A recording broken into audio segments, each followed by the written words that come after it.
Just orientation of what's happening. We had youth, we had women, and now this discussion is on different topics. Migrants, labor, but especially human trafficking.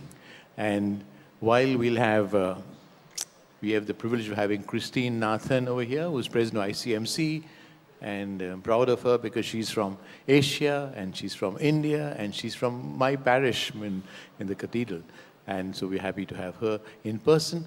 The other two will be a video, Sister Abby, and then Cardinal Nichols heads a group called Santa Marta Group.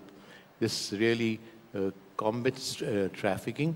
It's called Santa Marta because it was an initiative of the Holy Father, Pope Francis. And he, when Cardinal Nichols discussed with him, he was very encouraging.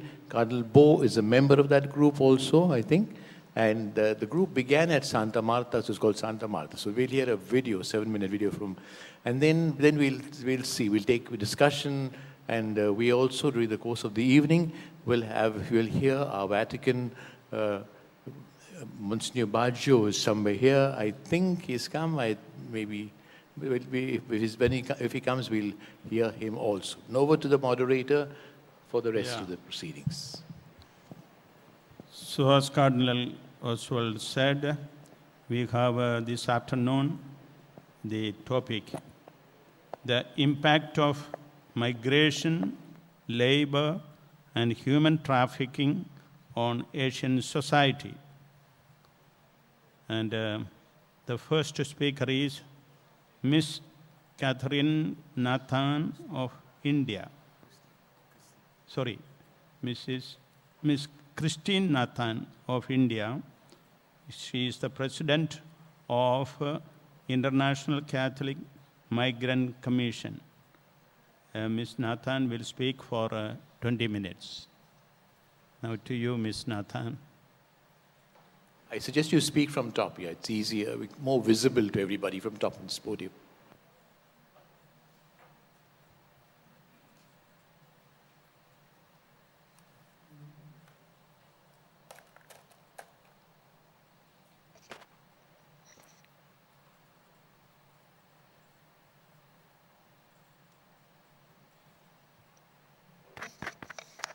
Hello.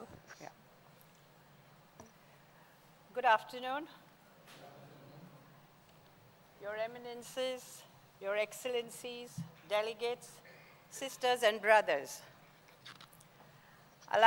Thank you for the introduction. Allow me to introduce myself in my new position.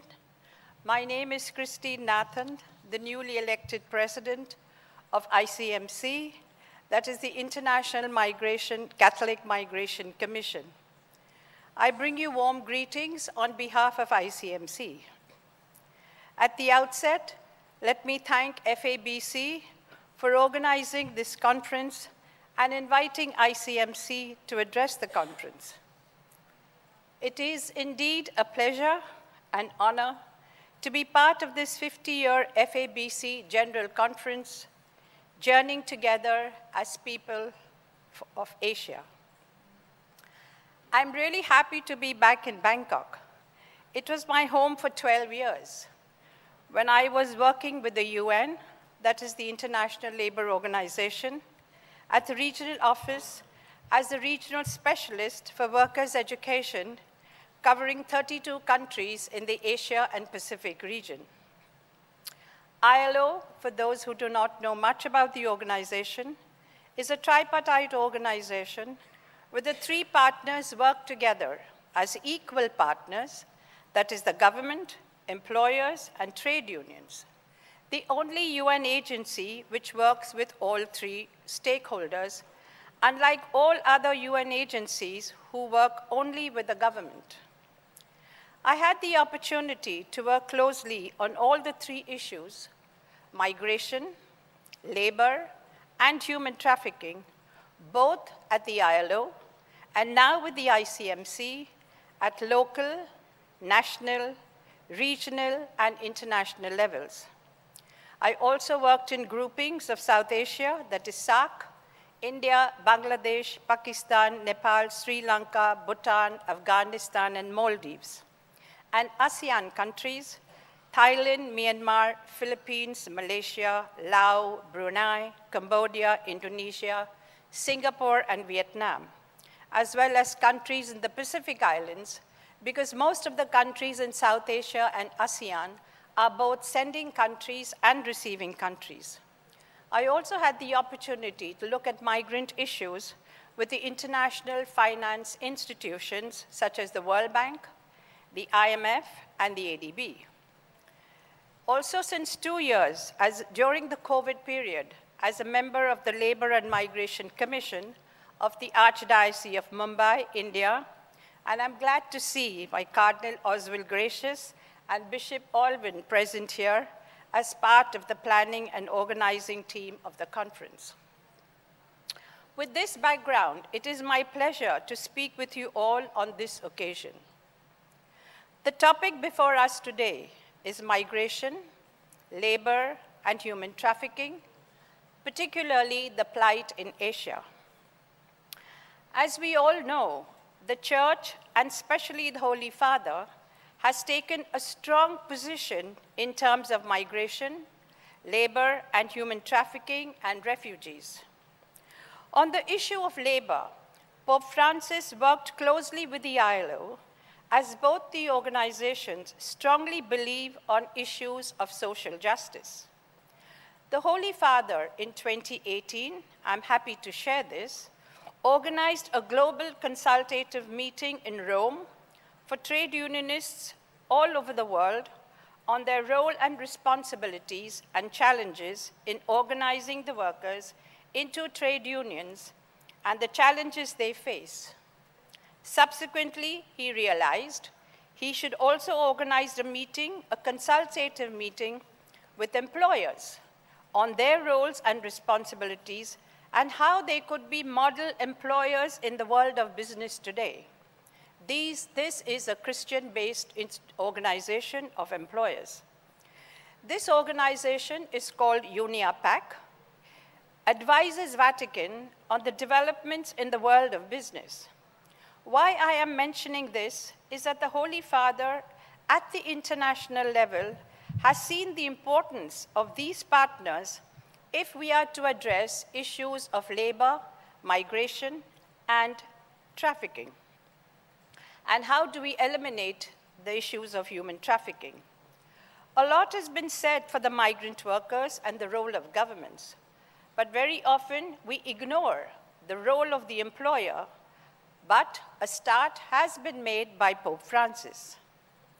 In this regard, the mission of the ICMC, a specialized commission primarily to protect and serve uprooted people, including refugees, asylum seekers, internally displaced people, victims of human trafficking, and migrants, regardless of their faith, their race, their ethnicity, or nationality. This is our vision and our work towards helping these people. ICMC is about restoring dignity, inspiring change amongst the migrant community. It was founded in 1951, was mandated by Pope Pius XII to unite and organize existing Catholic associations and committees and to promote, reinforce, and coordinate projects and activities on behalf of migrants and refugees. Ever since the founding, ICMC faithfully has strived to protect and serve uprooted people, including refugees, asylum seekers, internally displaced people, victims of human trafficking, and migrants. The Pope takes keen interest in the work of migrants and refugees. ICMC carries out its activities in accordance with humanitarian principles and the highest professional standards and is guided by Catholic values and teaching. It is firmly committed to uphold the rights and dignity of people forced to leave their homes because of conflict, persecution, or violence, the impact of disaster or climate change, the loss of livelihoods, and an escape from abject poverty. Currently, the ICMC is on the ground in Ukraine, assisting citizens in providing food, shelter, medicine, and seeking paths for their safe passage to safer areas. Having given you a little bit background of the ICMC, let me now raise some salient issues and concerns of migrant workers. The World Bank estimates that by 2050, there will be more than 400 million migrants. We can no longer think of our economies, of our societies, of our culture without thinking of human mobility. Migration is inevitable. Migration is a huge issue in the Asia and Pacific region. In many ways, it touches millions of people, particularly those who are living in the rural areas and villages. According to Asian Development Bank, there are over 50 million international migrants, mostly in the Asia and Pacific region, those who work in this region and in the Gulf countries. For example, Malaysia has about 3.2 million workers, including some 1.2 million undocumented. India has over 18 million working and living overseas, of which 8.1 million in the Gulf countries alone. The statistics from the ILO estimates over 10 million Bangladeshi workers are overseas, mostly employed as low-skilled laborers in the Gulf countries. Now, research has also revealed a great number of women decide to migrate as heads of family in search of better jobs and opportunities. The feminization of migration has brought new challenges to the migration governance, and we need to understand these vulnerabilities and look at the well-being of the migrant women and girls throughout the migrant phases, before they migrate, during, and upon return home. Another study reveals, for example, out of the 6 million Philippine workers, 54% are women. Women workers in these countries are subject to greater discrimination, greater harassment, both physical and verbal abuse. Migrant workers, in particular women, earn significantly less on average than nationals in destination countries. This is because migrants often fill jobs unattractive to nationals, and women are among the least protected and the lowest paid. Asia is a scene of a booming migration industry, which operates both legally and illegally, providing contract labor, cheap labor to some of the wealthiest and most dynamic economies at a high human cost. While migration provides productive labor and an economic lifeline for millions, the dramatic plight of unprotected female migrant workers are an increasing source of public concern. As evidences of abuses mounts, as we all know, protection from the sending countries is also very limited. In many countries, the countries hurriedly skill their workers for overseas employment, and there are many challenges in the families. Family life is disrupted, multiple sex partners when one spouse is away, children drop out from school, young children take to drugs and alcohol. The social fabric is slowly getting destroyed. The campaign for job creation and decent work by trade unions, CSOs, and NGOs falls on deaf ears, as it is easier for the government to send them off to another country. Many countries in our region do not have employment policies, and hence there's tremendous lack of jobs and high level of unemployment in several countries in this region. Migration is considered as the backbone of several countries in the region. Let me give you an example. Philippines, Bangladesh, Nepal are countries known as remittance economies, where the foreign reserves of the country are high, GDP growth is high because of remittances of the migrant workers. We know the exploitation and their working conditions and the manner in which they are treated. Last week, I had the opportunity to attend a national conference on migrant workers in Delhi, where the Ministry of External Affairs mentioned India has received $87 billion last year as remittances. India wants to be known as the skill capital of the world, only to hurriedly send our workers out of the country. Migration is also a big business. For migrant sending countries, it's a huge source of remittance. For Bangladesh, these workers pump in some $15 billion into the Bangladesh economy. The remittances of business organizations comprise of a very small percentage, as business keeps their money in overseas tax havens such as Swiss banks, Cayman Islands, Bermuda, etc. The country invests with them with huge bank loans to start business, but no money is invested in migrant workers who sell their land, their wife's jewelry, money from loan sharks, etc., but their remittances form the major part of the GDP. The other big issue is trafficking, especially of women and girls. It is estimated around 600,000 to 800,000 cases of trafficking happen every year in Asia and the Pacific region. This is a huge problem we now face in the region after migration. The push factors, poverty, lack of employment opportunities, cost of education, and related issues push people to migrate to other places or seek jobs overseas.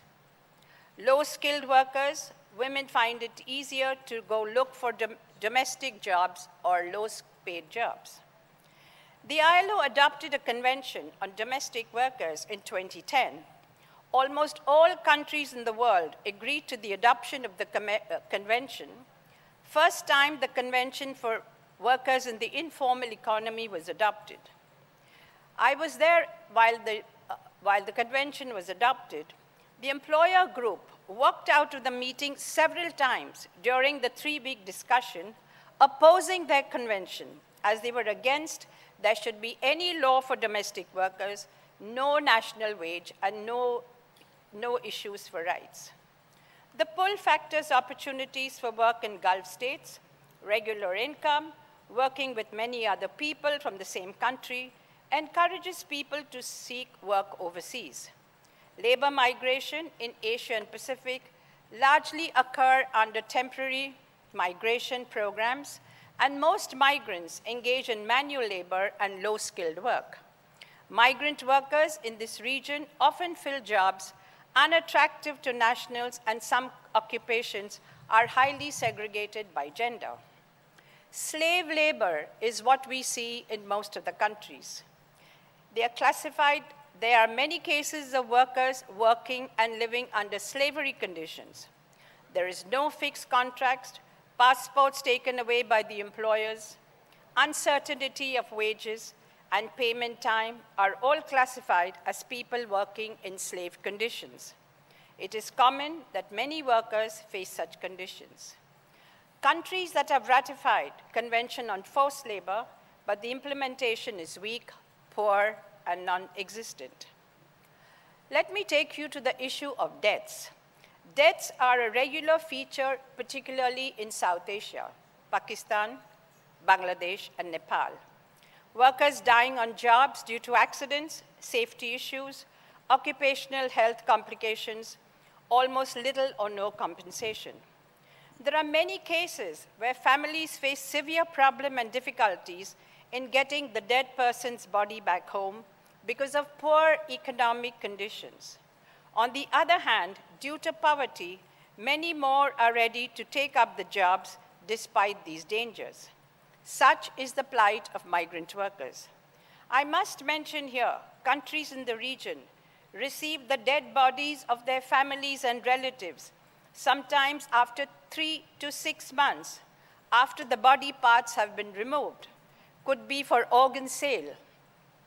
The family receives just the shell of the body, pathetic while they're exploited while working and humiliated after death.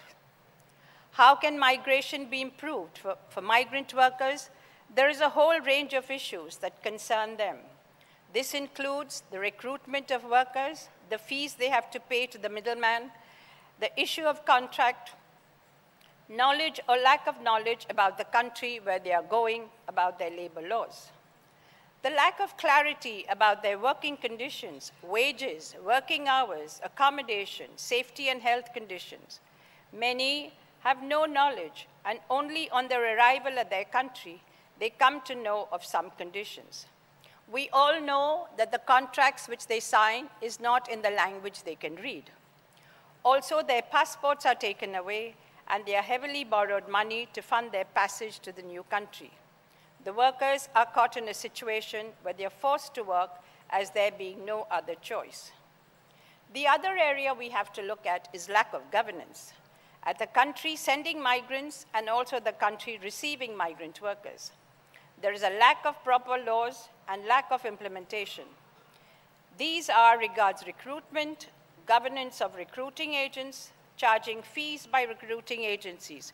Workers should not be charged any fees, and it should be the responsibility of the employers for the transportation of the workers and any other cost related to it. Opportunities should be made for workers so that they do not have to borrow heavily from loan sharks or sell their land, property to fund their passage or pay fees for their jobs. Similarly, there is a lack of laws to protect migrant workers in migrant-receiving countries. Except for Japan and Korea, no other country allows workers to organize themselves into unions and be able to carry out collective bargaining. Most of the countries in the Gulf, as also in Asia, Malaysia, Thailand, Singapore, Brunei, have not ratified the core conventions of the international organization, that is, freedom of association and collective bargaining. These conventions by the ILO and the UN provide for the right of workers to join unions and to carry out collective bargaining. Workers need to have these rights protect themselves, their work conditions, wages, and their safety and health. There is a lack of proper and adequate labor laws to provide protection to migrant workers. Either there is an absence of laws or the migrants are not covered by the national laws that govern their citizens. ILO Convention states that migrant workers should have the same rights as local workers, and they should be protected by the same laws as for local workers. Promising developments have been achieved in trade union cooperation between the origin and destination countries. These are some positive case studies. The Nepal and Sri Lankan trade unions have signed bilateral agreements for the protection of migrant workers with their counterparts in Bahrain and Kuwait. Agreements were also signed by the trade unions, the Korean Federation of Trade Union, and the Malaysian trade unions. And this shows that such arrangements can assist low-skilled migrant workers with filing labor complaints, and accessing redress procedures. They can also prevent recruitment malpractices by alerting workers in their legal rights, including the legislation of maximum fees. In some countries, a worker representative can be present in the labor attaché office to assist the workers and receive their complaints and help with their grievances. Last year, an MOU was signed with the government of Japan and India that the Indian workers in Japan gets the same wages and working conditions as the Japanese nationals get. No such thinking or planning for the low-skilled migrant worker. What can we do from the church? We can work together with like-minded NGOs, trade unions, work towards pushing governments to adopt proper laws, governments to ratify UN and ILO conventions on migration. They should get the right to unionize and right to collective bargaining. Also, migrant-receiving countries, in particular, to ratify Occupation Safety and Health and the Domestic Workers We should work together to implement the UN based SDGs, that is the Sustainable Development Goals, which recognizes the importance of decent work, both locally and internationally. SDG 8, for example, aims to promote inclusive and sustainable economic growth, as well as full and decent work for all. We have to protect the labor rights and the safe and secure working environment for all workers, including migrant workers, in particular women migrants and those in precarious employment. Meanwhile, SDG 10 aims to reduce inequalities within and among countries to facilitate orderly, safe, regular, and responsible migration and mobility of people, including through implementation of planned and well-managed migration policies. What can we do? We should have a campaign to make migration a choice, not a necessity, by creating decent work opportunities in our countries. We have to respect human rights, including labor rights of all migrants. We have to ensure fair recruitment and equal treatment of migrant workers to prevent exploitation and level playing field with the nationals. We should try to formulate fair migration schemes. We should promote bilateral agreements and multilateral agreements regulated for migration. We have to counter unacceptable situations through the promotion of the fundamental principles and rights at work. We should try to promote dialogue involving ministers of labor, employers' organization in policy making of migration. We should formulate and strengthen the rights-based approach on migration. Our work should focus to work together to ensure that governments provide for effective labor laws. Moreover, there should be an effective mechanism that should arrest exploitation. Then there should be judicial mechanisms to seek to redress. We can all work together to apply pressure on our governments, on our employers in this regard. I would like to thank the FABC again for giving me the opportunity to address this conference of journeying together as people of Asia. Thank you very much.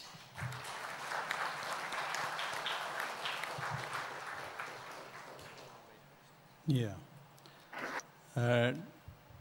Dear bishops, now it is time for us to pose questions to Ms. Nathan.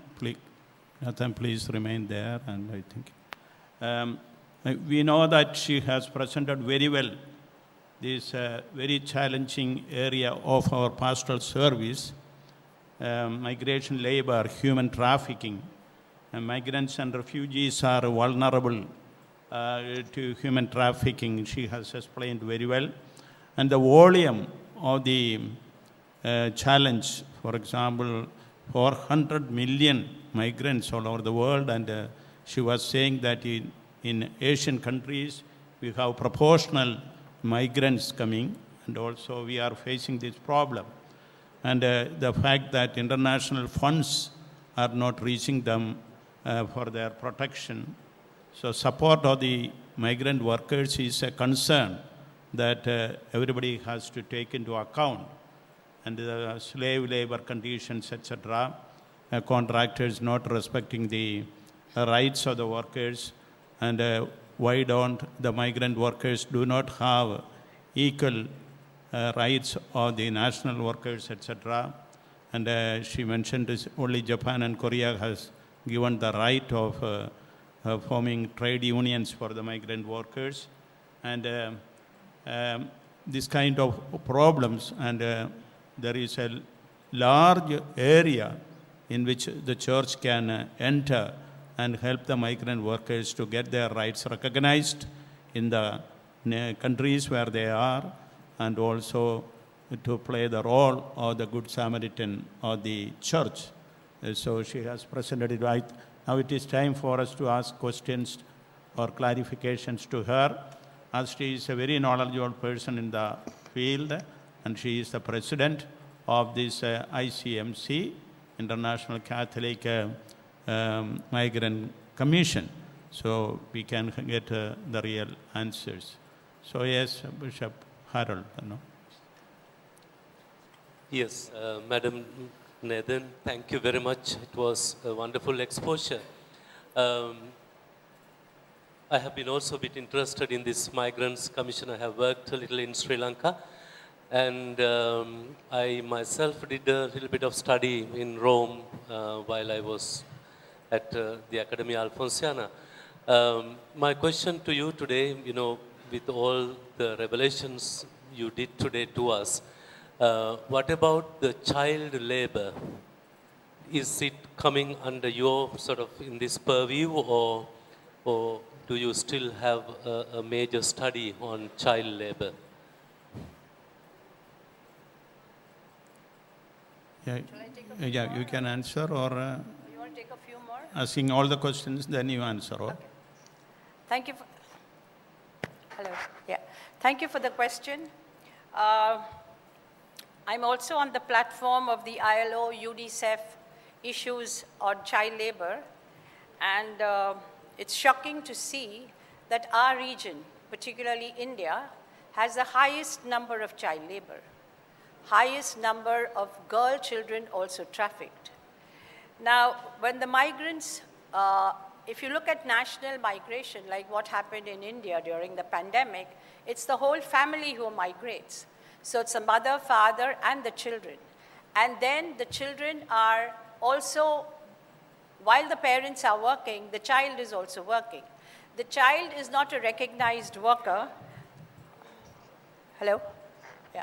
The child is not a recognized worker, but since the wages of the parents is so low, we need an extra hand where the child brings in, say, 40 or 50 rupees every day. And that is the reason child labor is heavily growing in these countries. Now, if you look at the country like India, we have child labor in most of the unorganized sector, whether it's construction, whether it's agriculture, whether it's mines. They are found also in very hazardous areas of work. Children are not supposed to be employed in hazardous areas. We have the convention 182 and 138. But still, because of poverty, the parents do not think of conventions and such things, and neither does the government look at these issues. This brings me to an interesting point, because we are supposed to have labor inspection in our country. So labor inspection's job is to go to the different workplaces to check if there's child labor. But the government of India has created a new system where the labor inspectors now do not go to inspect the workplaces. They've told the employers you have to self-inspect and fill the form yourself. Now, which employer is going to say, I have 20 children or 25 children, when he's filling the form of self-inspection? So these are some of the things we continuously are addressing and fighting, and hence child labor is hidden. And also they are working in very hazardous conditions. And children, if you see on the streets, you see children begging, but they are children as a result of accident at the workplace. We keep stopping the car and telling the child, oh, why don't you go to school? But how can the child go to school? Because the child is either maimed or accident, and it's a workplace issue which the child is challenged or has met with no arms or no legs or no limbs. So child labor is very much part of the migrant issue. Child labor is very much part of the issue, especially in South Asia. Colonel Gracious has a question. Yeah. Thank you, Christine, for the nice report. I had two questions. This is something which is very close to the heart of Pope Francis, we know. When he reorganized the dicastery, he kept this department directly under himself, and then Monsignor Cherney was reporting to him. Mike, I've got two questions. One is to ask you, we used to hear before of many deaths when boats were capsizing, etc. And it shocked the world and shocked all of us. Of late, we have not been hearing. Is the media suppressing this? That's one thing. And the second is, what do you advise the dioceses now in Asia, bishops of Asia? How can we help in the situation? Because to migrate seems to be now a right. To migrate, that's I think the Catholic thinking. Now, what can we bishops do we don't want to prevent migration, or how can we help them? Could you advise us? Thank you. Migration today is out of necessity. It's not out of choice. So if migration was out of choice, the conditions of work overseas would have been different. But migration is happening because of high levels of unemployment, high levels of poverty, and they don't see any future of jobs in the countries that they are in, if you talk about South Asia region, or even in the ASEAN countries. Now, what do? One of our jobs is we can join hands with organizations who are looking at pressurizing the government to create jobs, to create policies to give us jobs. And this is not what we are having. And lack of policies, lack of jobs, because it's very easy to send people out without any responsibility, but they're very happy to get the remittances. So the government is looking at its profit, its benefit, on the blood, sweat, and tears of the migrant workers who are going overseas. Yeah. Ms. Nathan, we have 3 more persons who are asking, bishops. So are you prepared to answer them also? Yeah, 3 sure. more bishops? Sure, Okay. sure. Archbishop Joseph Perinthotam, Bishop Joshua Marignatius, and Jerry. And more hands are coming up, I don't know. There is one more. Okay, is it Bishop? Okay. No, Archbishop Perinthotam first and then, okay. The mic, please. Please give mic to Archbishop. Media team.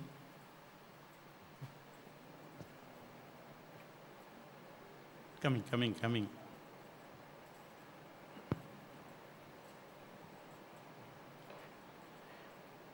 You have mentioned most of the issues that the migrants are facing.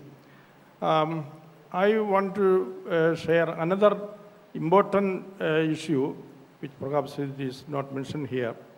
That is about the pastoral care of the Catholic migrants. We have, in our church, we have a good number of migrants in different parts of the world. In some places, they are getting proper care, and we have provisions for that. But a good number of our migrants are not getting proper pastoral care. For example, our church, I belong to an Oriental church, Syro Malabar Church, and our church authorities, our hierarchy, or synod, or the head of the church, Major Archbishop, is not free to provide them pastors, to guide them, to form them, their ecclesial, spiritual, liturgical formation, and so on. So this problem is not properly addressed so far. Since long, we are facing this problem. This is my issue.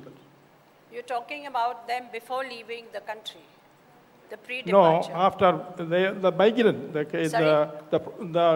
situation of the migrants, after leaving the country, our own church, our country, Yes. they are in diaspora. They are? Diaspora situation.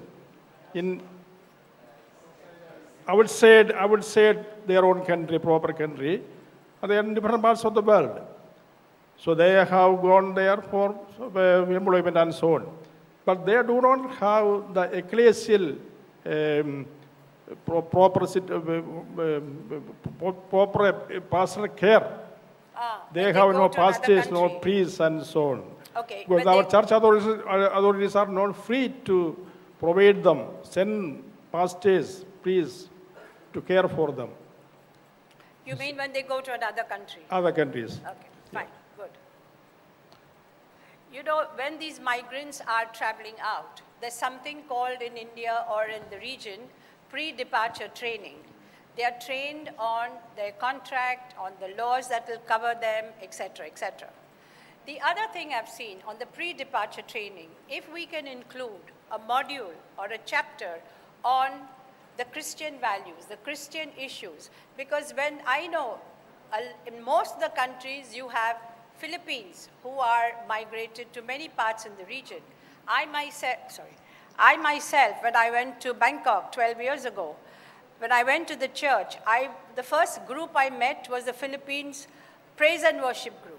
So sometimes the sending countries, for example, if you think you can put up some pamphlets or some notices that people going to Bahrain or people going to Bangkok or people going wherever, you can contact these churches in those countries if you are facing with any kind of a crisis.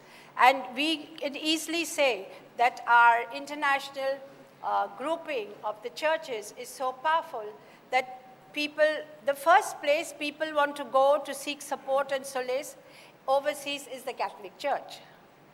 So we can make a list, which are the churches in Bahrain, which are the churches in Dubai, which are the churches in Thailand or wherever they are going. And I think it's very good that if we can help them with that information, because they will lose their religion, they will lose their culture, and they will not know where to go for their mass or their worship.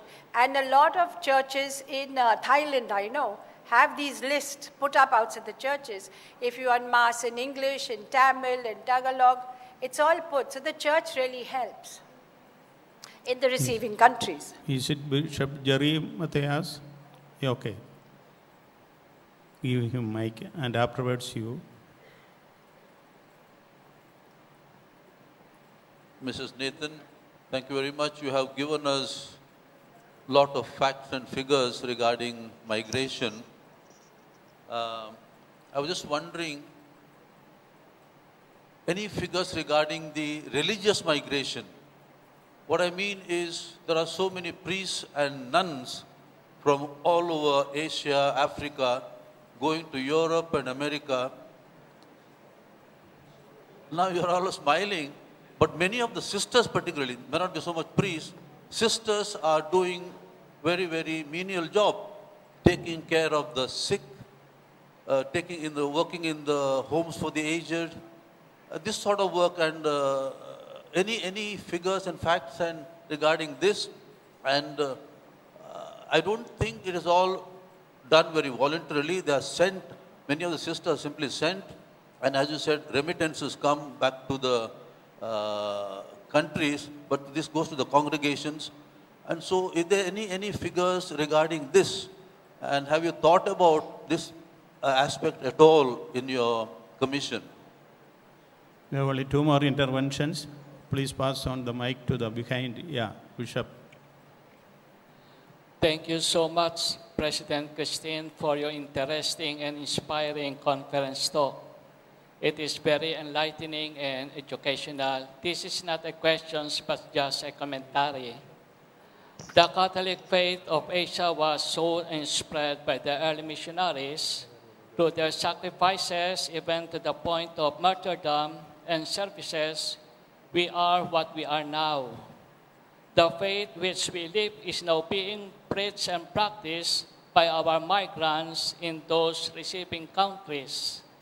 We can say now that our migrants are our missionaries, especially in Europe, and even we can recognize them as martyrs, and in our country we call them modern-day heroes. Migration is a reality and trend in Asia. Our migrants are builders of the infrastructures in Middle East, and they build up all the churches, especially in Europe. Yes, much attention has for their protection, promotions of their rights, and preservations of their national costumes should be given much priority and action. And your talk calls for this action. Thank you so much. Last intervention, Bishop Joshua Mar Ignatius. Last. See, we have internal migration and external migration. Internal migration from one country, from one state to another state. For example, from northeast, north to south, people are coming. Unless you know the language, you know them personally, you cannot help them. So the coming state, there must be some arrangement for receiving people where they are going to work. So that is one thing. Now, the youngsters are migrating to different parts of the world for studies and employment. That is also a threat for the original church, where they are not trained or formed, accompanied by people in the other parts of the world. Internationally, there are rules and regulations. But for the Asian countries, when we are gathered here, if we can make some arrangement, at least for the Catholics, it will be a great help for them. Some advice when they are migrating, or when they are received, some response with the original place from where they are coming. If it can be done, very good. Thank you. Ms. Nathan, you can explain. Give your final But what's response. your question? I'm just telling, we have to consider the internal migration and external migration. One. Yeah. Right. For internal migration, which we have called interstate migration from one state to another, they are all Indian nationals. They have to be treated as nationals. Say Northeast from Assam is coming to Kerala, they have to be treated on par with the Kerala workers. Now, when we have formed this Interstate Migration Act, we have made them look like they are foreigners traveling in the country. So one of the things of the Interstate Migrant Act is the workers from one state to another need to avail the same rights, the same principles, the same laws, which should be applicable to the migrant workers. Now, the migrant workers, even internationally, they are builders of the economies of the country of destination, and they are builders of economies of the countries which is sending them. So they are helping both the economies, but still, you and I know how they are treated.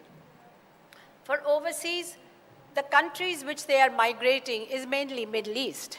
It's very monarchy, and they will not talk about rights, laws, and regulations, because they feel, and even if you ask, you will say, in my country, we have ratified this convention. They say, go back to your country.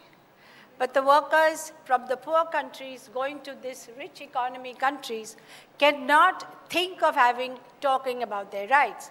That is why the Nepali organization fixed up a full-time person in the labor attaché in these countries in the Middle East, where our workers will get help. The workers never get help from the labor attachés. The one who gets help is only the business community. So that is why trade unions from receiving countries to the sending countries are keeping labor attachés in those respective countries. Thank you, Ms. Nathan. Thank you very much. I think it was a very good interaction between Ms. Nathan and the bishops. Now, Colonel Oswald Gracious would like to give you a memento.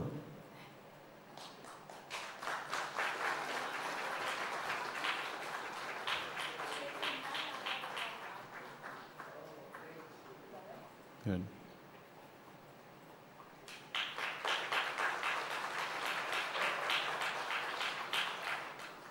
The pastor and the sheep.